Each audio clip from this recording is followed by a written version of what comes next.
Haleluya. Baraka ni nguvu za kuongeza. Baraka ni nguvu za kulinda, na baraka ni nguvu za kupanua, na baraka ni nguvu za kuinua, na baraka hutembea generation to generation. Nirudie tena, baraka huongeza. It is a plus all times. Baraka hulinda.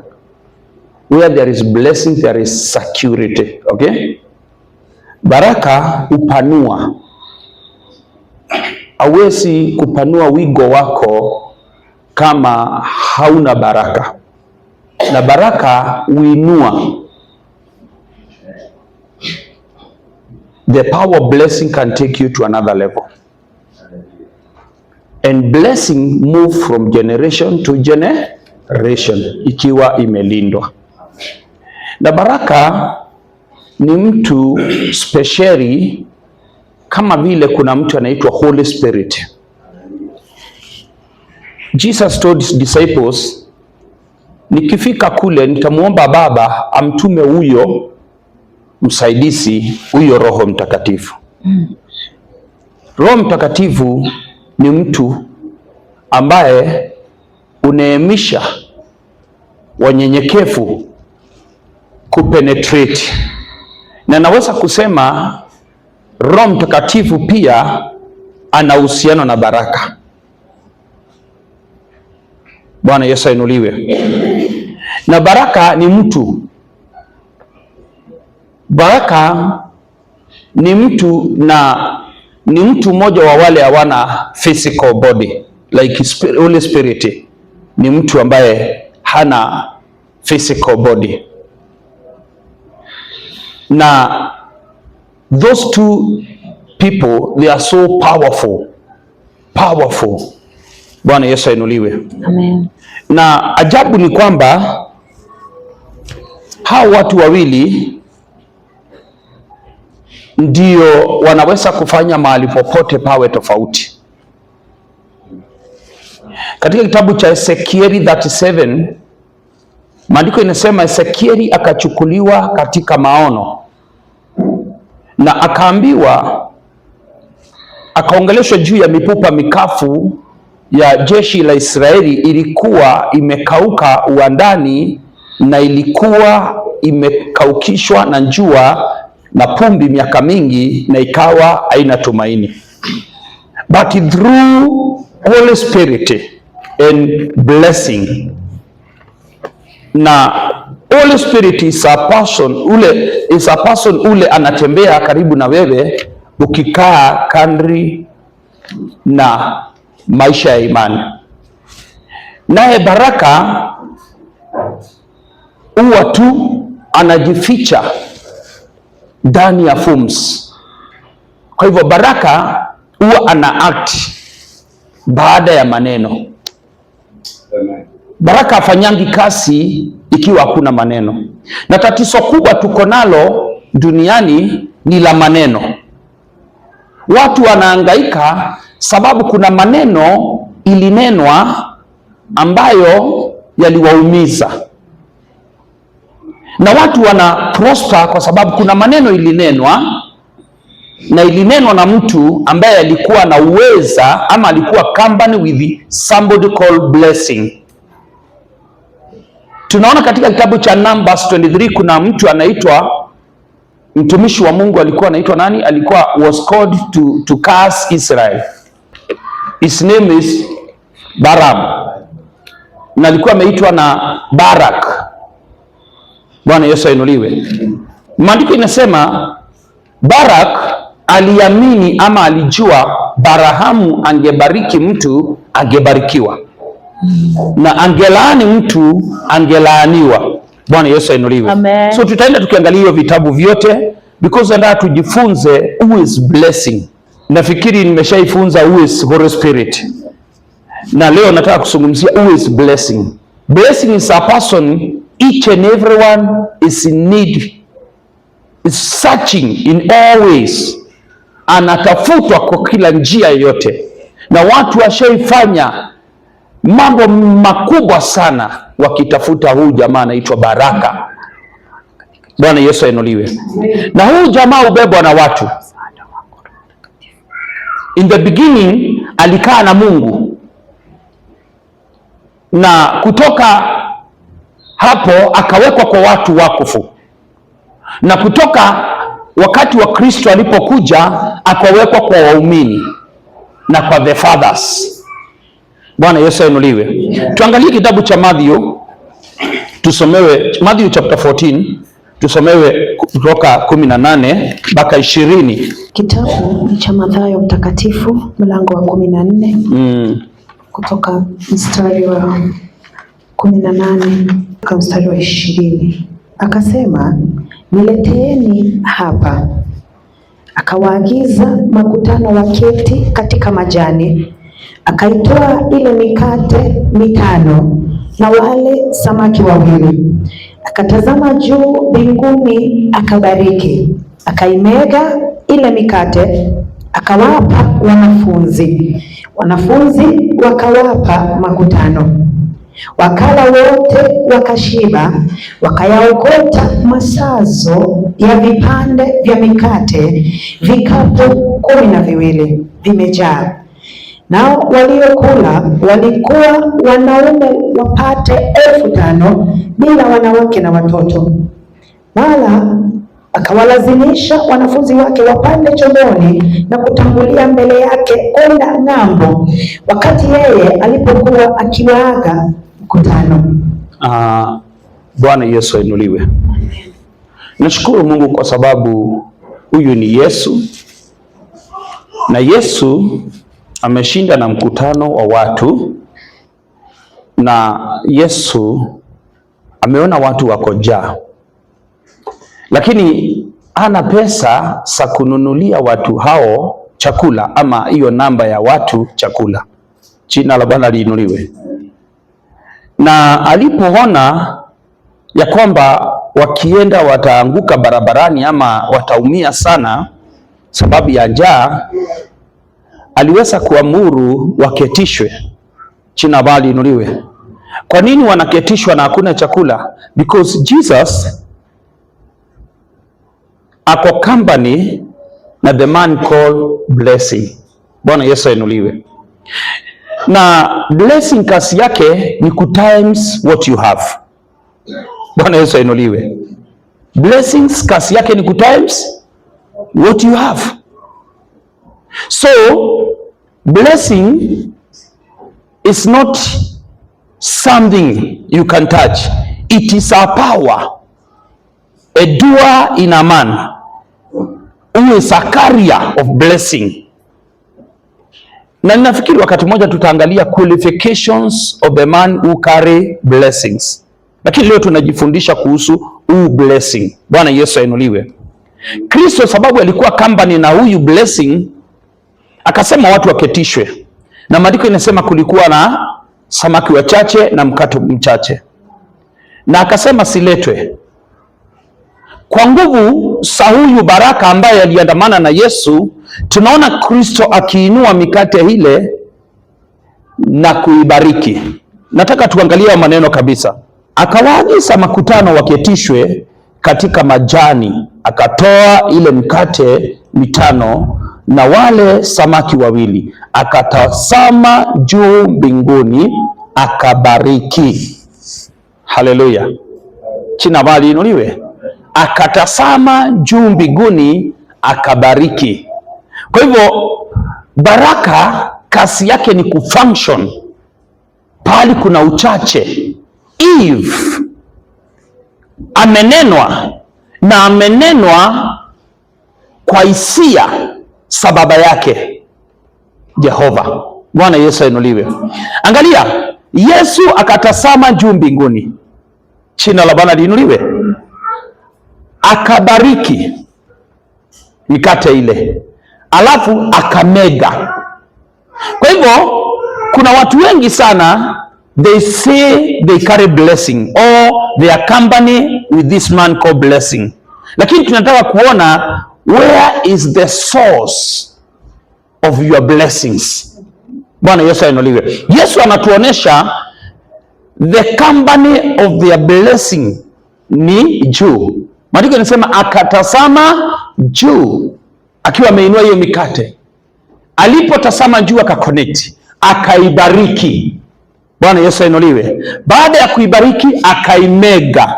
China wali inuliwe. Si kama unaona kitu, baraka wana company na Yesu, lakini wameangalia to honor the creator of the blessings, na yule ambaye ana nguvu za kusababisha huyu baraka a function katika hali ile ambayo anahitajika a function.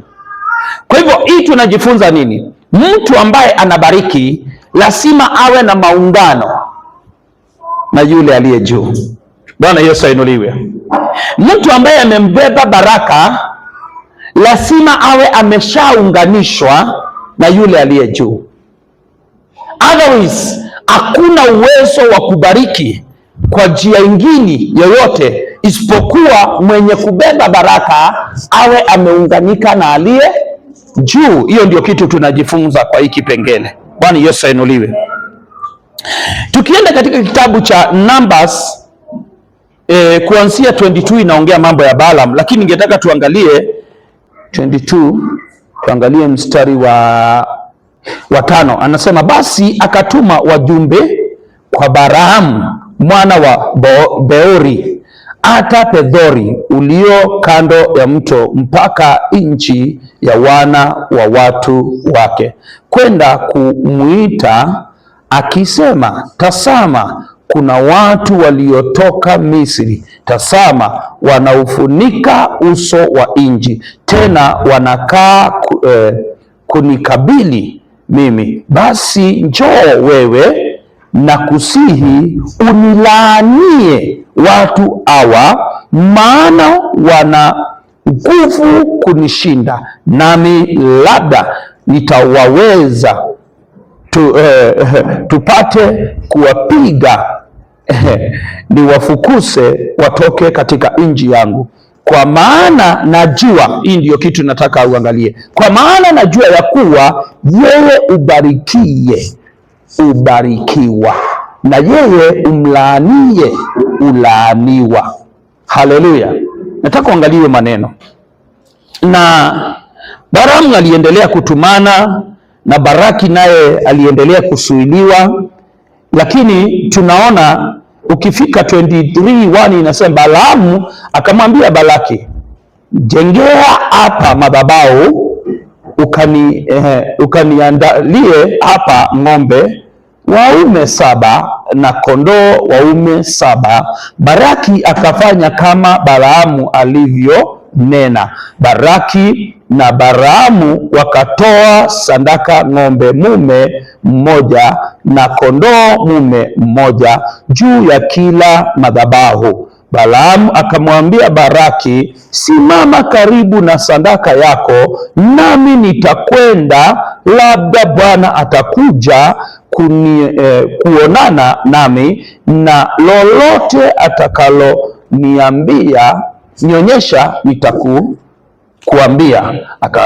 Akaenda hata mahali peupe juu ya kilima.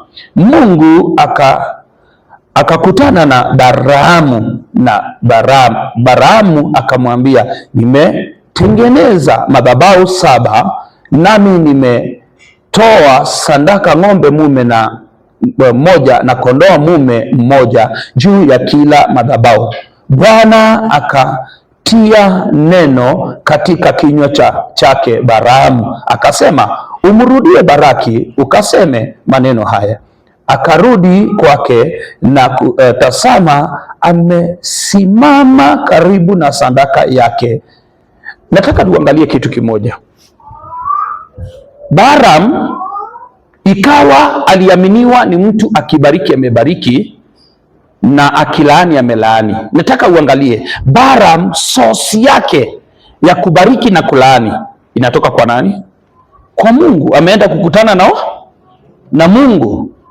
na huyu mtu ambaye amemwajiri afanye hii kazi, naye ameinua saka, amesimama kwenye maeneo ya sadaka yake. Bwana Yesu ainuliwe. So tunaona roho ya kubariki inatokana na Mungu, ana deposit kwa mtu, na anataka huyu mtu mwenye kubariki awe anamuhusisha wakati anapoenda kubariki. Bwana Yesu ainuliwe. Si kama unaona kitu hapo. Alafu huyu naye anayebarikiwa lazima ajisongeshe mbele za Bwana. Kwa hivyo ana matendo fulani inayofanya huyu akipresenti jina lake kwa Mungu aruhusiwe kumbariki. Bwana Yesu ainuliwe. So hii ni workshop nzuri sana inayotufundisha kuhusu power of blessing. Bwana Yesu ainuliwe. Na angalia, Baraki ameachwa amesimama kwa sadaka. Jamaa ameenda pale juu kukutana na Mungu, na Mungu amempa maneno, lakini maneno yale Mungu amempa ni maneno ambayo yafurahishi mwenye sadaka. Bwana Yesu ainuliwe. Sababu mpango wa Mungu sio wale watu walaaniwe. Angalia 24:1 inasema, basi Balaamu alipoona ya kuwa ilimpendeza Bwana kuwabariki Israeli, hakuenda kama hapo kwanza ili kutafuta uchawi, bali alielekeza uso wake jangwani. Balaamu akainua macho yake akawaona Israeli wamekaa kabila kabila. Roho ya Mungu ikamjia, akatunga midhali yake, akasema, Balaamu mwana wa Beori asema, yule mtu aliyefumbwa macho asema yeye asikiaye maneno ya Mungu, yeye aonaye maono ya Mwenyezi, akianguka kifundifundi, amefumbuliwa macho. Mahema yako ni mazuri namna gani, Yakobo, maskani zako Israeli, mfano wa bonde zimetandwa, mfano wa bustani kando ya mto, mfano wa mishibiri iliyopanda Bwana, mfano wa mielezi kando ya maji. Maji yatafurika katika ndoa zake, na mbegu zake zitakuwa katika maji mengi, na mfalme wake ataadhimishwa kuliko Agagi. Na mfalme wake atatukuzwa. Mungu amemleta kutoka Misri, ana nguvu mfano wa nguvu za nyati. Atawameza mataifa walio adui zake, atavunja mifupa ya vipande, atawachoma kwa mishale yake.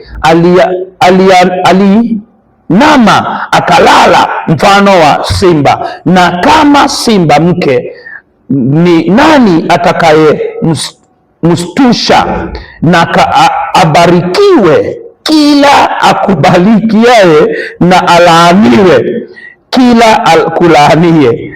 Hasira ya Baraki ikawaka juu ya Balaamu, akayapiga makofi. Baraki akamwambia Balaamu, nilikuita ili unilaanie adui zangu, na tazama umewabariki kabisa mara hizi 3. Basi sasa kimbilia mahali pako. Niliazimu kukuheshimu sana, lakini tazama Bwana amekusuilia heshima. Angalia angalia huyu jamaa, yaani huyu mfalme Baraki anajua maneno huyu jamaa ikishatoka imetoka. Na Bwana amesema atakaye mlaani Israeli atalaaniwa, na atakaye mbariki Israeli atabarikiwa. Jina la Bwana liinuliwe. Huyu jamaa hata anasikia kuua huyu nabii. Sababu sasa ni kuleta kutoka nchi yako uje unilaanie. Na sasa kwa mara tatu nimekusikia ukiwabariki. Bwana Yesu ainuliwe. Basi kimbilia mahali pako. Sababu nilikusudia kukuheshimisha, lakini Mungu amekusuia heshima yangu. Heshima ya Mungu na ya mtu ni gani nzuri? Bwana Yesu ainuliwe. Si afadhali heshima ya Mungu? So nataka uangalie the power that Balaam carrying. That man is company with Balaam. Anaitwa Blessing. Bwana Yesu ainuliwe. Blessing ako company. Na huyu jamaa amefanyiwa madhabahu, amehongwa na ameahidiwa kutajirishwa ili alaani Israeli. Lakini Mungu akisha bariki amebariki. So finally amejipata akibariki. Bwana Yesu ainuliwe. Nataka uangalie blessing is a power dwell in a elected man. Bwana Yesu ainuliwe. Na blessing haiwekwi kwa wana, inawekwa kwa fathers. Hello? Jina la Bwana liinuliwe. Blessing is being carried by fathers. Bwana Yesu ainuliwe. Kwa hivyo baraka inatakiwa kuwa, mwenye kubeba baraka ni mtu lazima akomae. Na lazima akomae katika uhusiano wake na Mungu. That's why baraka ya kwanza upewa msasi, biological father. According to the Bible, women they don't bless, but fathers they bless. Bwana Yesu ainuliwe. Na even in the church, as you are seated there, you can be anointed as a pastors, a prophets, and a good singers. Muwe anointed, muwe na mando. Lakini kuna kitu kimoja ambacho hamujaruhusiwa kukimiliki. Bwana Yesu ainuliwe. Na kimilikiwe na watu wengi. Bwana Yesu ainuliwe. Kinamilikiwa na the Father. Bwana Yesu ainuliwe. And that thing it is man called blessings. Huyu mtu anaitwa baraka. Na huyu mtu anaitwa baraka anakaa mahali ndani ya mtu akodenti kumbeba, na huyo mtu akodenti kumbeba lazima awe na company na creator. Umeelewa sasa? Kwa hivyo baraka abebi na mtu yoyote. Baraka au mahali popote. Anakuwa tu mahali ambapo pamechaguliwa na mtu ambaye amechaguliwa amehitimu kumbeba. You can be called father, but you are not father. Bwana Yesu ainuliwe. Now, huyu baba ndiposa afikie kiwango cha kuachilia baraka kwako, kuna vitu kadha amekuobserve in your doing. Bwana Yesu ainuliwe. Na hizo vitu akisipresent mbele ya baba sinakuwa ni sahaki, sio vitu sa hongo. Bwana Yesu ainuliwe. Sio vitu ambavyo afina uhakika. Ni vitu ambavyo huyu mwana nimekaa naye na katika nyumba yangu amekuwa mwana mtiifu, amekuwa mwana mwema. Baraka hutumika kwa njia mbili. Haleluya. Baraka inaweza kunena kwa mtu ametunza utiifu chini ya mahusiano ya baba, na baraka inaweza kuachiliwa juu ya mtu amependwa na baba. Kuna njia mbili tu. Baba anaweza kupenda mwana na sababu ya kumpenda ambariki, na Mungu aliye mbinguni ambariki. Kwa nini kumpenda? Ni kwa sababu God it is a creator of love, and love is God. So where love is, pahali upendo uko, kuna function ya baraka. Umeelewa sasa? Tunaona in the book of Genesis, hatutaweza kusoma hizo vitabu vyote. Kuna mwana aliyependwa kati ya wana 12 wa Yakobo. Mmoja alipendwa, alikuwa jina lake Yusufu. na baba akamshonea kanzo tofauti na wana wale wengine yenye marangi mengi. Unaona sasa, akawa aruhusiwi kwenda kuchunga, anabaki na baba nyumbani. Sababu baba alimpenda na alipenda kukaa akimuona, na kwa sababu ni choice ya baba kupenda, baba akambariki, naye Mungu aliye mbinguni akambariki. Tunaona Daudi ana mwana mdogo ambaye si mwana ambaye wa nguvu zake za ujana, sababu alikuwa na wana wengine, lakini alimpenda Suleimani, akampresent mbele za Mungu, akabariki Suleimani, naye Mungu baba akambariki.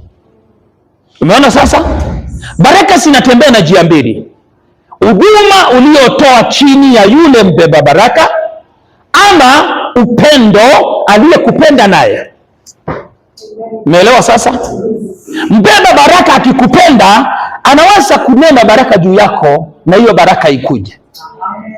Na njia ya pili ni kwamba ukihudumu chini ya mbeba baraka na utembee naye na uwe mwaminifu katika mkono wake, unayo baraka. Atakapokubariki hiyo baraka itaenda. Lakini nataka ukumbuke kwamba baraka wale ubeba, they are only fathers. I repeat again, only fathers they carry blessings. Bwana Yesu ainuliwe. Who make fathers? The Father of heaven. Baba wa mbinguni ndio hutengeneza mababa, na mababa, jambo moja hufanya mababa wawekwe ni hili: wawe viongozi, wawe wa kuleta mpangilio unaopendeza Mungu, na wawe watu wa kusalisha kisasi. Sababu baraka inaponenwa inaongeza, inapanua, inalinda, inainua. Bwana Yesu ainuliwe. Hizo ndizo function za nguvu ya baraka. Kwa hivyo unapomhudumia na anene baraka juu yako, amefungua ukurasa wa wewe kupanuka, amefungua ukurasa wa wewe kuenea, amefungua ukurasa wa wewe kuinuliwa, amefungua ukurasa wa wewe kulindwa, na amefungua ukurasa wa wewe kupenya hata mahali wengine hawapiti, unapita. That is the power of blessings. Jina la Bwana liinuliwe. And now, fathers, they are very, very, very important in our life. Na especially ordained father for our lives. You understand now? That's why wakati mkubwa tumefundishwa mambo ya kuwaheshimu wasasi, na especially msasi mwanamume, yule baba. Na unaweza kuamini pamoja na mimi kwamba mboma baba akianguka huwa inaweza kupata confusion mingi sana, na mboma mingi huanza kuenda vibaya wakati mzee yuko. Bwana Yesu ainuliwe. Sababu sasa hapo ndipo mama anataka kuidhinisha ufalme wake ambao kabisa upelekani na ule wa baba. Jina bali inuliwe. Na ufalme wa baba unakuanga kila mtu apate haki yake, lakini ufalme wa mama unakuanga watu fulani wafanikiwe na watu fulani wakanyangwe chini. Go and research, you will see that. Bwana Yesu ainuliwe. If you think it is about sorting our parents. No, read the Bible. There were mothers there. Bwana Yesu ainuliwe. Some of them they made huge field. Waliangusha. Bwana Yesu ainuliwe. Angalia mtu kama Pashiti in the book of Daniel ama ni Esther. Kwa kiburi anasuilia kudhihirishwa na mfalme. Angalia, many mothers, including our mother Sarah, told Abraham, chukua mjakasi nipate mtoto pale. Na wakati ule Mungu alirudi akatimiza agano lake kwa Ibrahimu kupitia Sara. Sara amwambia fukuza mjakasi. Jambo hili lilikuwa mbaya kwa baba. Haleluya! Lakini kwa sababu ndio ilikuwa kusudi ya Mungu, bado mjakasi alibidi afukuzwe, jambo ambalo lilete vita mpaka wa leo. Waarabu wote, Ismaili wote wanapigana na Wakristo, wanawaita Wakristo kapili. Kuna vita ambao haitaisha mpaka dunia itakapoisha, Yesu akirudi mara ya pili. Angalia, I don't dishonor our mothers, they are great. Haleluya! Na wamefanya kazi mashuhuri na nzuri, lakini ni vyema tupase kupapanua ukweli wa mambo ueleweke kwamba baraka ubebwa na fathers. Abrahamu ameita Isaka akambariki. Isaka ameita Yakobo na Esau akawabariki. Katika Biblia tuoni mama yote ameita mwanaye mbariki. Bwana Yesu ainuliwe. Daudi ameita Suleimani akambariki. Nani mwingine? Yakobo ameita wana wake 12 na akarudi akaongeza 2 wa Yusufu akawabariki. Bwana Yesu ainuliwe. Tunaona Musa akibariki wana wa Yakobo kwa sababu kuna wengine walikuwa wamelaaniwa. Tunaona akigeuza laana. The father can curse and it's only the father who can change that curse, who can reverse curse. Bwana Yesu ainuliwe. Mtu anaitwa Yakobo analaani Rubeni, na Musa akiwa jangwani akaelewa ukoo wa Rubeni unaenda ukiisha, akabariki Rubeni, akasema na Rubeni yaishi. China wali inuliwe, Rubeni yaishi. Hiyo ni Deuteronomy 33. Wacha tuangalie. Fungu la Torati 33:6. Rubeni na aishi. Asife, wala watu wake wasiwe wachache. Wala watu wake wasiwe wachache. Unaona, Musa ana reverse the curse, because the curse to Reuben was coming from father, and now Moses as a father who is connected with God can be able to reverse the curse. Si kama kuna kitu mnasoma hapo?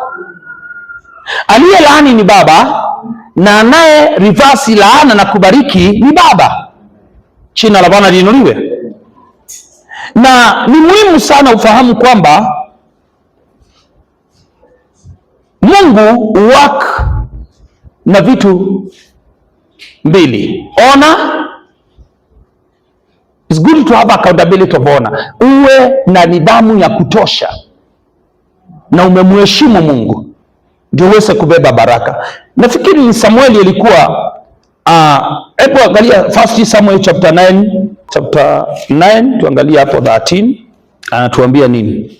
Samueli anapobariki mtu anaitwa Sauli, ni chapter 9, ambapo Sauli alikuwa ameenda kuangalia punda sa baba yake, alafu waliposikosa wakaambiana. Anasema wanaadvaisiwa wakiingia.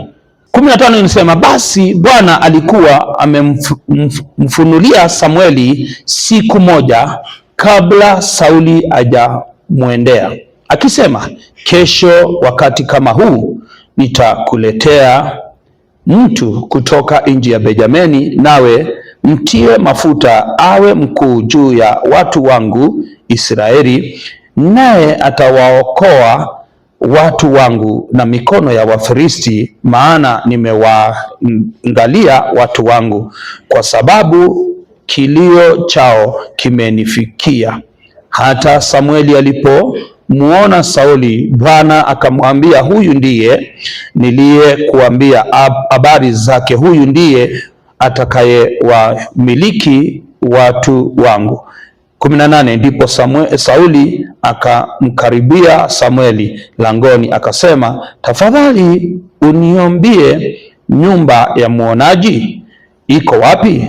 19, Samueli akamjibu Sauli akasema, mimi ndimi muonaji, tangulia mbele yangu ukwee mpaka mahali pa juu, kwa maana mtakula pamoja nami leo, kisha asubuhi nitakuacha uende zako, nami nitakuambia yote nayo moyoni mwako. 20, na wale punda zako waliopotea siku hizi 3, usijuhudi kwa ajili yao, maana wameonekana, na yote yaliyotamanika katika Israeli amewekewa nani? Si wewe na nyumba yote ya baba yako? Basi Sauli akajibu akasema, je, mimi si Mbenjamini, mtu wa kabila iliyo ndogo kuliko kabila zote za Israeli, na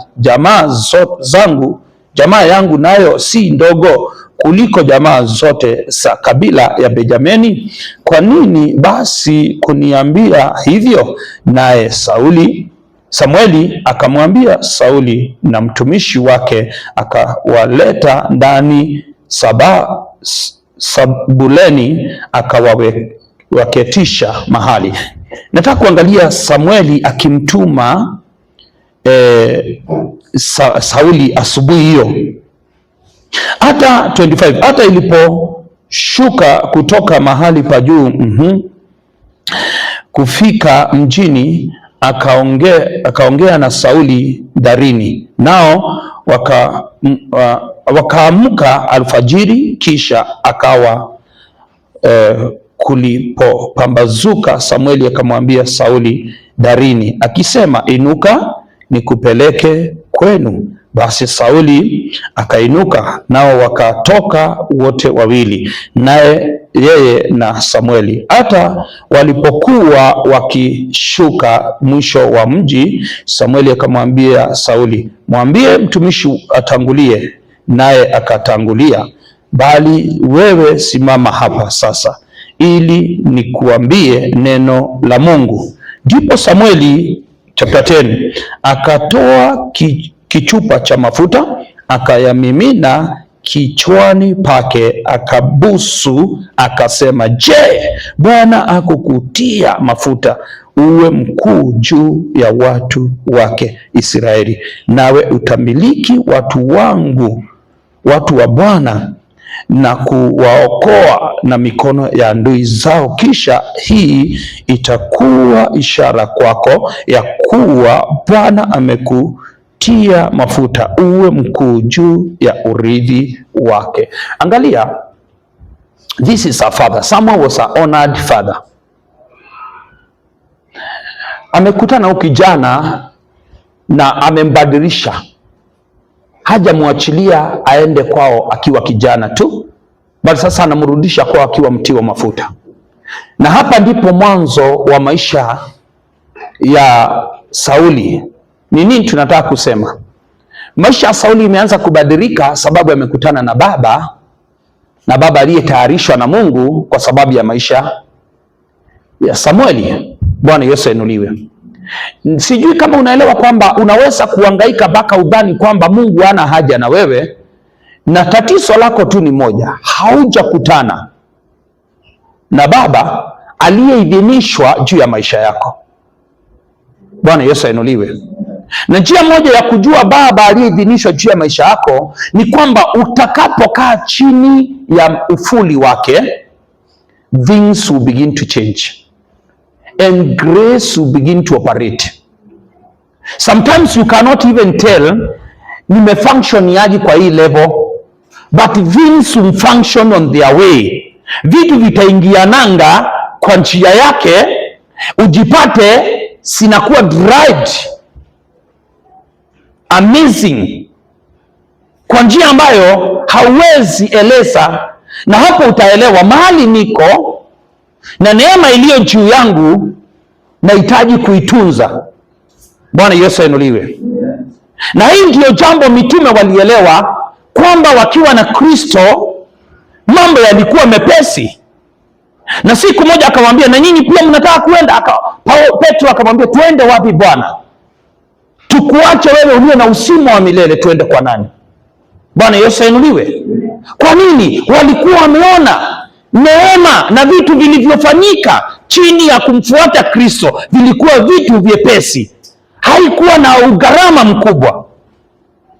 Mpendwa, kuna watu wengi wamekosa kuelewa hii na wakaondoka kwenye neema ya baraka yao. Na kwenye neema ya baraka yako utaelewa, when you are joined there, ukiingia tu pale, vitu vitaanza kuwa vyepesi.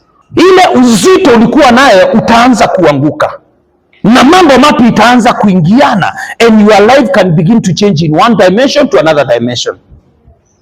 Na inabadilika in a way that you cannot explain kwamba ni kwa ujanja mgani hivi vitu imebadilika, but things must begin to change. Uzito fulani lazima uondoke na uanze kuona maisha mengine ambao haujayagharamia kabisa, lakini umefanya kitu chepesi, lakini mambo yanaenda. This is where you can find your cup of blessing. Ama hapa ndipo utaelewa huyu ni baba juu ya maisha yangu, na kupitia huyu maisha yangu inaweza badilika.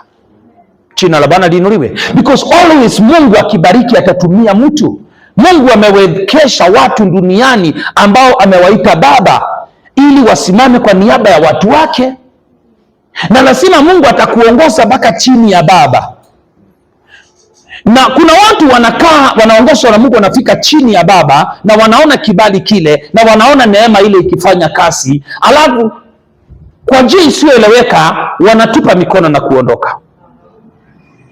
Na Mungu anaangalia, anaona umekosa heshima, umekosa nidhamu na umekosa kumheshimu. Kwa hivyo nitakupaji baba mwingine ambaye yule nilikuwa nimekupa wa kukubariki umemwacha. Na watu hujiteulia baba yao. Wana wa Israeli baada ya Suleimani kupa na mwanaye kuchukua ufalme, walijiteulia mfalme, alikuwa anaitwa Yeroboamu. Na huyu mfalme aliwanyima kwenda Yerusalemu kuabudu Mungu wa kweli, aliwajengea madhabahu za miungu ya bahari, na hapo ndipo walipigwa Wanaisraeli kwa miaka mingi sana, waliteseka. There is a fathers, but fathers to divert you on the right way. Bwana Yesu ainuliwe. Na nimesema unaweza kujua the right father when you are already under their grace. Already there under their grace. Hajaongea chochote, hajanena chochote juu yako. Things must begin to change. Vitu ambavyo vilikuwa vimove vinaanza kumove. Bwana Yesu ainuliwe. Na bado unja udumu ama unja mfikia kiwango ambacho anaweza kunena baraka juu yako, lakini kuna signs. Unaona kuna vitu vimeanza kubadilika. Kuna uwezo wa kumiliki chini ya mahali hapa niko. Kuna uwezo wa kulala chini ya mahali niko. Unaona sasa? And let me tell you, all this function, neema hizi zote zimewekezwa kupitia baba. Lakini naye huyo baba lazima awe yako connected na the creator. Awe connected na Christ na Mungu Baba. Sababu the source ya hii baraka ama hii nguvu ya baraka ni Mungu na mwanaye na Roho Mtakatifu. Bwana Yesu ainuliwe. Na kwa hivyo watu washachagua kufanya maisha yao mangumu sana, na wakasababisha maisha ya nyumba yao ikakuwa mangumu, because nilikwambia baraka ikija huenda kisasi, na kisasi ikiwa yule aliyebarikiwa aliaminika chini ya ile baraka. Jina la Bwana liinuliwe. Ikiwa aliaminika chini ya ile baraka, ile baraka move from generation to generation. Jina la Bwana liinuliwe. Na unaweza kusababisha watu wa kwako waishi maisha ambao si ya kung'ang'ana, na unaweza kusababisha watu wa kwako waishi maisha ambao ni ya kung'ang'ana, sababu you dishonored the father you are connected, who is a carrier of your blessing, who is a door to access your blessing. Bwana Yesu ainuliwe. And let me tell you, I have seen women being cursed, na watoto wao wanalaaniwa. Bwana Yesu ainuliwe. I can tell you a family that you know. One woman tried to kill their husband, a father. Na so baba alipookolewa akajua, akamtenga na watoto wake. Bwana Yesu ainuliwe. Na akatafuta mke mwingine na akawa na watoto wengine ambao wamekuwa na nguvu. lakini ile nyumba ya kwanza ikapotea, na iko tu katika nchi na ikapotea. Go and research. Bwana Yesu ainuliwe. Ikapotea. Yaani ule mama kupitia kutamani kuua huyu mzee, ule mama alijaribu kuua huyu mzee, akalaaniwa yeye na kizazi chake. Mali walipewa lakini wakaisha. Hiyo mali haijakuwa ya kuhifadhi. Wameisha na watoto wao wameisha, hawana sauti, hawasikiki katika nchi. Lakini huyu mdogo aliyekuja na akahifadhi baba mpaka baba akafa, akabarikiwa yeye na nyumba yake. Nyumba yake imekuwa na nguvu katika taifa hili na inajulikana. Jina bali inuliwe. So hata bibi anaweza kosa baraka na watoto wake kupitia kudhurumu mzee.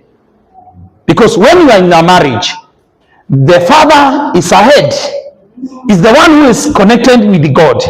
Then you are unique na watoto wako. When you serve that father well, you become blessed human. And when you are a blessed human, your children, they are totally blessed.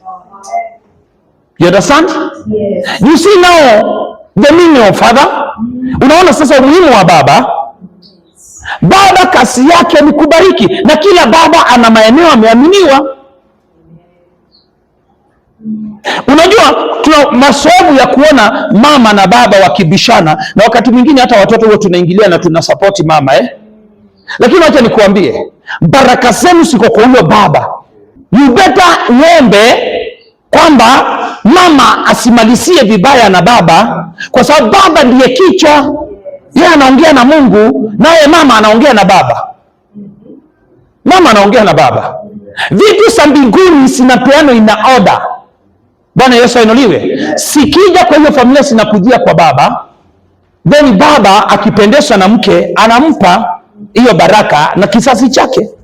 Na nishaiona baba amekosewa heshima kwake, akahama kwake, akaenda kwa mwingine na akabarikisha au watoto wakaenda mpaka ng'ambo.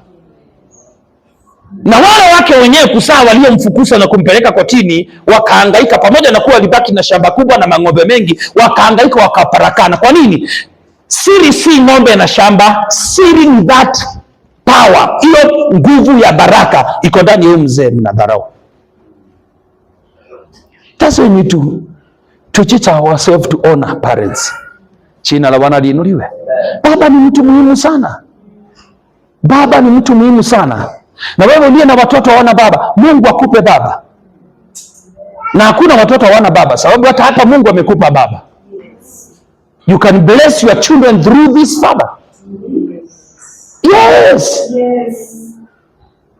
Because all blessing comes through father. Bwana Yesu ainuliwe. Sababu watu wanafikiria baraka ni hii keyboard.